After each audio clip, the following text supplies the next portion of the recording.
Tractée par un jet ski, Justine Dupont, 28 ans, s'apprête à dompter la vague de sa vie. Un mur d'eau d'une vingtaine de mètres de haut, l'équivalent d'un immeuble de 6 ou 7 étages. En équilibre, Justine Dupont atteint les 66 km/h. Je suis partie, je commençais à aller de plus en plus vite. Toutes les perturbations sur l'eau me faisaient voler. Il fallait juste se concentrer, bien amortir avec les jambes. Et je me suis retrouvée en bas de la vague. Et là, je me suis dit, waouh! Bon, Justine, tu te souviens de ce moment? Je crois que c'était en février 2020 à Nazaré, donc au Portugal. Ah oui, oui, oui. Puis là, cet extrait sonore, c'est sûr, ça m'a remis dedans. Ah, c'était vraiment des sensations dingues, hein. On s'entraîne toute l'année, tout l'hiver pour vivre ces quelques secondes, en fait, où on surfe la vague.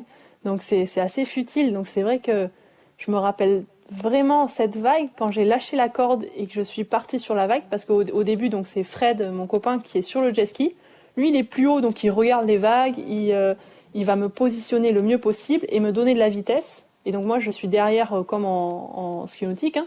Je suis avec un palonnier, je tiens une corde. Et dès que je lâche la corde, après, c'est à moi de jouer.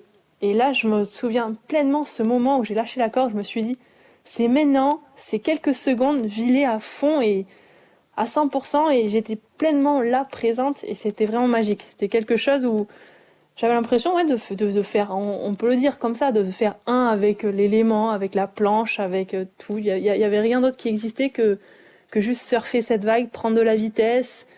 Je jouais un peu avec elle, parce que bon, tu peux prendre des lignes qui sont un peu plus dangereuses, ou des lignes qui vont te permettre d'être tranquille, d'avoir moins de risques à prendre sur la vague.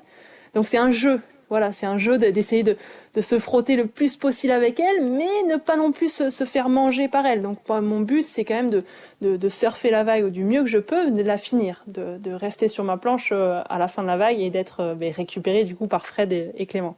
Ouais, ce qu'il faut expliquer aux éditeurs, c'est que vous utilisez cette technique, le jet ski, et d'être tracté, parce que la vague elle est tellement rapide que c'est très difficile de la prendre à la rame. Et puis ensuite, le jet ski, il est là aussi pour la sécurité, parce que si vous tombez, vous pouvez rester 1 minute sous l'eau. Et donc, vous avez besoin d'une sécurité, et le jet ski est vraiment l'arme fatale pour ça.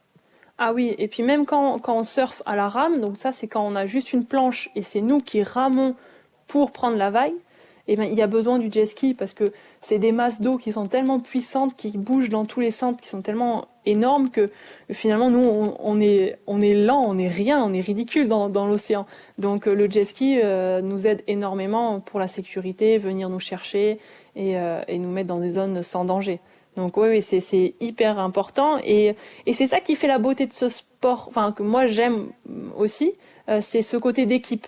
Et c'est ce côté où tu intègres beaucoup plus de matériel, de choses différentes, et surtout voilà, c'est cette équipe et cette communication qui est forte dans des moments où tu dois prendre des décisions qui sont très importantes, et très importantes pour nous et pour notre vie sur le moment donné, hein. Mais donc c'est ça que j'aime beaucoup là, c'est cette partie d'équipe. Tu vois, sur les compétitions et tout ça, c'était moi, ma planche et la compétition. Là, c'est vraiment une équipe entière, et quand je finis ma vague là, le 11 février, voilà, tu vis l'émotion ensemble, et ça c'est beau, ça c'est fort. Planète Lisa sur France Bleu.